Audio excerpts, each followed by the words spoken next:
Hey everyone, and it's finally time to face the cause of all the problems in this game and all the issues. The Dark Lord, Ganon. I never imagined a boy like you could give me so much trouble. It's unbelievable that you defeated my alter ego, Agaram the Dark Wizard, twice. But I will never give you the Triforce. I will destroy you and make my wish to conquer the light and dark worlds true without delay. So, here we have Ganon. This is back in the days when Ganon was a pig beast. I mean, he transforms in a few of the games, but this is the back in the days when he was just fully a pig beast, which could play into the whole timeline thing. There's a whole kind of theory: is Ganon a different being than Ganondorf? As in that Ganondorf, of course, was the man, but is Ganon a dark entity that possessed him? Is Ganon and Ganondorf two different things that at one point were one? You know, it's an interesting debate. There's a lot of, Ganon in general is interesting because if you believe in the timeline theories, Link and Zelda, of course, change, but Ganon has always been theorized, at least by me and I think others, to be the same all the time. Because of his Triforce of power, he's immortal. Or whatever, but which can also play in the fact that Ganon is different than Ganondorf and God. Well, at this point, we need to use the silver arrows. Now, the silver arrows are Ganon's weakness. Now, in other games, it's the light arrows. Back in these days, the silver arrows, the original Zelda in this game, were the weakness that Ganon had. And what you have to do is make sure the lights are on, hit him, and then when he's blue, hit him with a silver arrow. This boss is kind of anticlimactic because it's not all that difficult, but it is in the Pyramid of Power, and it's kind of cool. But, like, this is what I mean, like, this is similar to Twilight Princess in a way of, Twilight Princess battle was cool, but it was just kind of, like, thrown out of nowhere. And this is kind of the same, actually, a little bit. Either way, though, Ganon is destroyed, which means we can finally do something that has only been done in a few games, those being the original, or technically Zelda 2. Zelda, you only got 2 pieces of it, and then Wind Waker, technically, the Triforce. We're going to finally touch it. Welcome, Mega. I am the essence of the Triforce. I wonder if the essence is like the goddesses talking, or if it's not the Triforce, of course, but I'm thinking it's probably the goddesses. The Triforce will grant the wishes in the heart and mind of the person who touches it. So I thought you were supposed to actually, say it out loud. At least that's what you have to do in Wind Waker. If a person touches it with a good heart, or if a good heart touches it, it'll make his good wishes come true. If an evil-hearted person touches it, it grants his evil wishes. Well, if the evil-hearted person has a good wish? You're kind of being very black and white here, Triforce, or essence of Triforce. The stronger the wish, the more powerful the Triforce's expression of that wish. That's I guess that kind of works. Ganon's wish was to conquer the world. Well, isn't that a pretty strong wish? That wish changed the Golden Land to the Dark World. So wait, he wanted to conquer the world, yet he only conquered one part of the world. So your previous statement doesn't really make much sense. Ganon was building up his power here so he could conquer the White World and make his wish completely true. See? So you didn't grant his wish completely true. You're kind of false advertising, Triforce. Sorry to say. But now, you've totally destroyed Ganon. His Dark World will vanish. So yeah, Ganon is destroyed. Well, no, it won't vanish once we ask for it to vanish. Well, I don't know. The Triforce is waiting for a new owner. Its golden power is in your hands.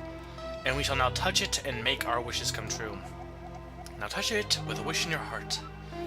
So yeah, this is, again, one of the few games in which we actually obtain the Triforce, and there it is, spinning and being awesome. Look at it be so awesome. And we got the Triforce.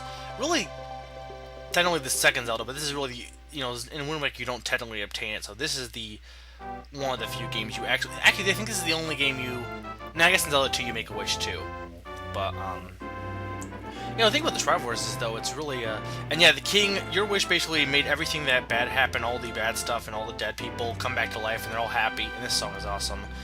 You may be wondering, well, Mega, don't you hate it when that happens? Well, yeah, but at least in this it makes sense. The Triforce is a wish-granting power, and he granted the wish that everything was, happy-go-lucky again.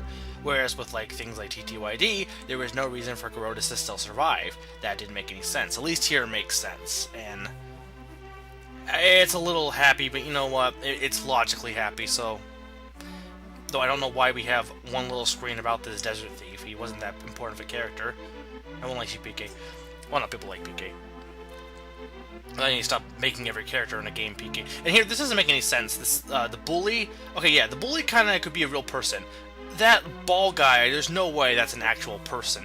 It's kind of a joke too, but I don't know. That just didn't make sense to me.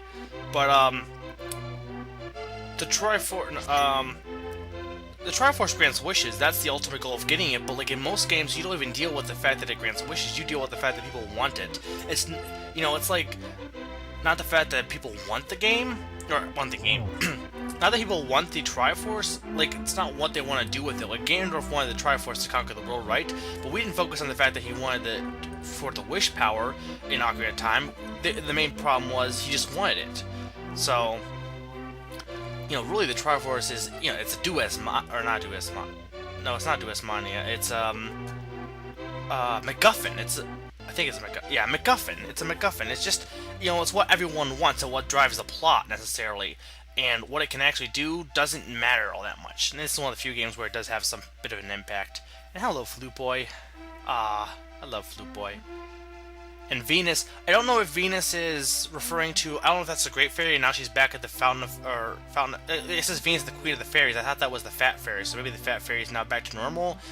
Or if it's, like, they refer to it as the Fairy of the Wishing Well, but why would the Wishing Well Fairy get its own special name? I mean, the Pond of Happiness isn't all that special.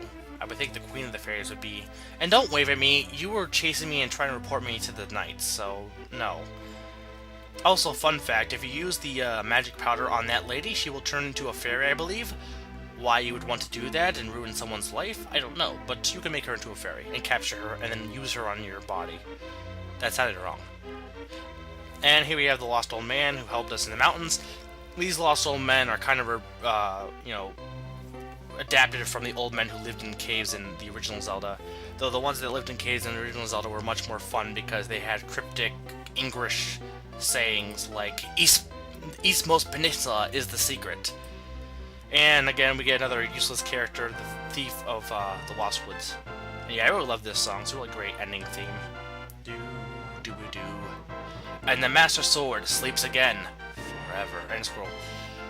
Yeah, this is basically if you believe in timeline theories or if you theorize timeline theories, this kind of is like, well, then this must be like the end of either the end of Master Sword part of a timeline, because the Master Sword is sleeping there forever. Though it's back to the way it used to look and not its tempered, messed up, golden, not messed up, but its golden sheen that we made it, or shine that we made it have.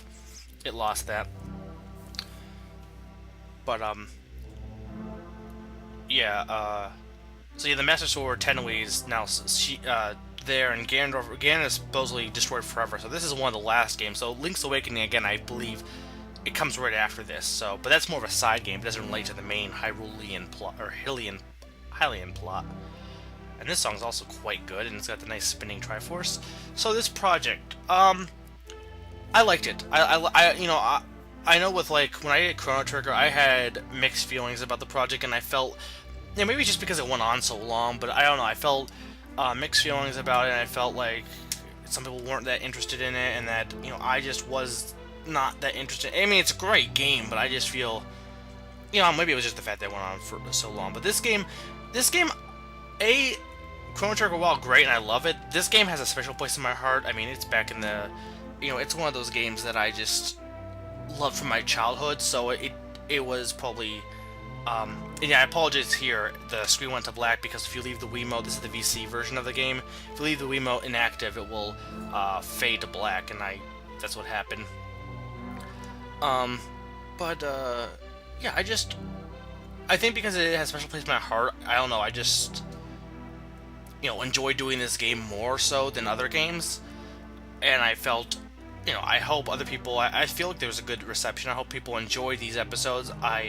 Of course, like normal, most of my videos I did some rants. I try to make the rants in this project more related to Zelda, because, you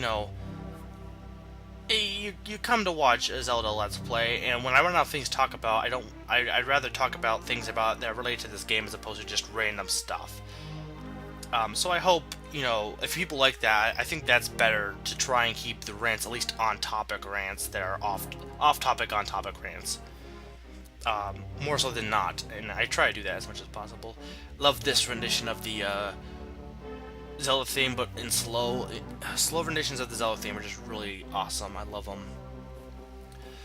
But yeah, this game's just, it's a short game, and you know, it's fun. It's fun. It's enjoyable. I like it. It's a really great Zelda game. I talked about it in in Gan's Tower. I talked about, you know, what I thought of this game. And I think I think the project overall went pretty well. I enjoyed doing it, and I hope everyone else enjoyed watching this project. And I would do a Zelda game again. This is my second Zelda project. My first one was Minish Cap, and you know, let me know in the comments. I wouldn't do a Zelda project anytime soon, but you know, Zelda series is one of my favorite series of all time. So if you know, I have various Zeldas I prefer to do, and I probably will do one of them. But you know, let me know in the comments which ones you would like to see me do in the future. Again, not anytime soon, but if you let me know, then I'll probably be like, okay, you know, maybe I will do this if that many people want to do it, because I also want to do it. So you know, let me know, and it will influence my decision later on. Again, way down the road. This tells you how many times you died. I almost feel like this is just like, I did a few takes of you know, practice runs that I didn't save, and I'm wondering if it's counting these as well, because I don't think I died in some of these places, at least on the recordings. And I don't know, but either way, six deaths is not that bad, honestly. That's pretty good, 6 deaths. Considering that this game can be pretty difficult, you know, difficult in the sense that you can die quite a few times due to a lot of damage you can take from the enemies. But yeah, you know, again, let me know in the comments if there's any like particular Zelda games you would like to see overall, like the #1 Zelda you would like to see for me to do. Because again, Zelda series is my favorite series, and I probably will again later down the road do another Zelda LP.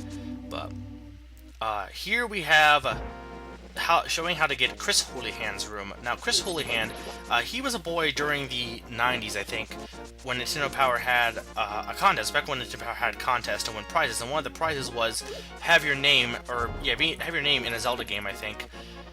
And well, he won, and he got his name in a Zelda game. However, for a long period of time, no one even knew it existed, because it's so well hidden, which I can understand, because they didn't want to like make it blatant, but it was so well hidden. It's in the game, but there's different ways to get it. This is the one way. You start from the sanctuary and take the path I took and go as fast as possible using the Pegasus boots. Now, as you see, I'm messing up and I'm going slow, and I still get it here. So you know, you don't have to be that precise. So it's not that difficult to get during this method.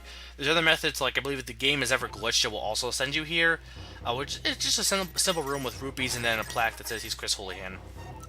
And then I believe also supposedly there's a hole, or some random hole in Ganon's tower that sends you here, and there's something you can do in Crackle Village which is similar to this.